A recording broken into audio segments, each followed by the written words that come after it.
Hi friends, welcome back to my channel. तो आज हम बाबा साहेब अम्बेडकर के विषय में पढ़ेंगे। बाबा साहेब के बचपन का नाम भीमराव था। वह रामजी सुखपाल और भीमबाई के सुपुत्र थे। वह दलित परिवार में जन्मे थे। उस जमाने में दलित और पिछड़े वर्ग के लोगों को बराबरी का दर्जा नहीं दिया जाता था और दूसरी जाति वाले उन्हें हीन भाव से देखते थे। वह अभी 2 वर्ष के ही थे कि उनकी माताजी का देहांत हो गया।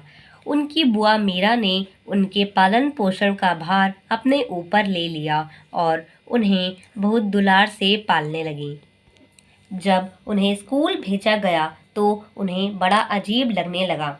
उन्हें दूसरे बच्चों से अलग एक कोने में ज़मीन पर ही बैठाया जाता था।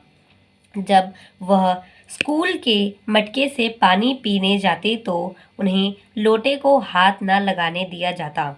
परंतु उनके स्कूल के एक अध्यापक ने जब उनकी मनोस्थिति को समझा तो वह बहुत दुखी हुए।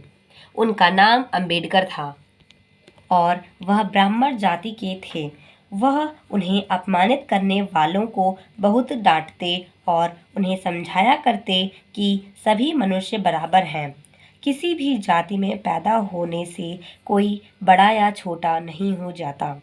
फिर एक दिन उनके अध्यापक ने उन्हें अपने साथ बैठाकर खाना खिलाया, उनके हाथ का लाया हुआ पानी पिया और उन्हें अच्छी तरह समझाया कि वह किसी भी तरह किसी से छोटे नहीं हैं, बल्कि वह तो इन सबसे उत्तम छात्र हैं। और उन्होंने उनमें अजीब तरह का आत्मविश्वास जगा दिया।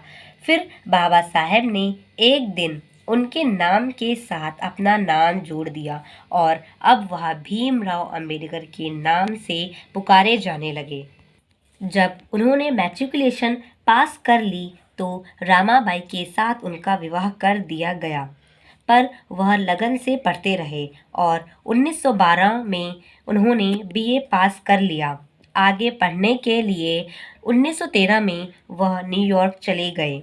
1915 में उन्हें एमए की डिग्री मिली और उसके अगले ही वर्ष पीएचडी की उपाधि मिली। उन्होंने अपनी शिक्षा, धन, शक्ति और अन्य सारे साधन दलितों और पिछड़े वर्ग के लोगों को न्याय दिलवाने में लगा दिए।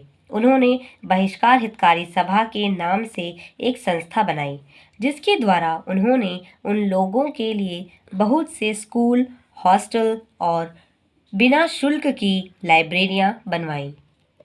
एक तरह से वह उन सभी लोगों के मसीहा बन गए जो हजारों वर्षों से हीनता के शिकंजों में जकड़े हुए थे। वह उन्हें उन प्रथाओं से छुटकारा दिलाने और समाज में बराबरी का स्थान दिलवाने में बहुत सक्रिय रहने लगे। स्वयं उन्होंने अपने जीवन में बहुत अपमान सहे थे, परंतु उन्होंने प्रण ले लिया था कि अब इस देश में कोई भी दूसरा इंसान ऐसे अपमान नहीं सहेगा।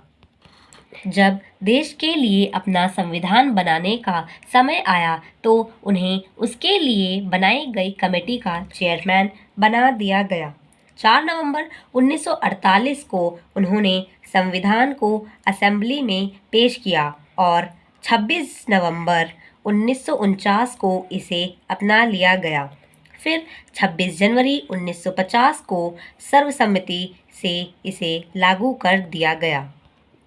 अपने जीवन काल के अगले 6 वर्षों तक वह पिछड़े हुए वर्गों के कल्याण के लिए कार्य करते रहे और 6 दिसंबर 1956 को वह इस दुनिया से चले गए और अपने पीछे उन तमाम प्रथाओं को समाप्त कर गए जिनसे समाज बंट जाता था और निचली जाति के लोगों का अपमान होता था। सचमुच वह एक ही जीवन में इतना कुछ कर गए जो कई जीवनों में भी करना असंभव है। अगर आपको मेरा ये वीडियो अच्छा लगा हो so please like, share and if you are new on my channel so please subscribe. Thank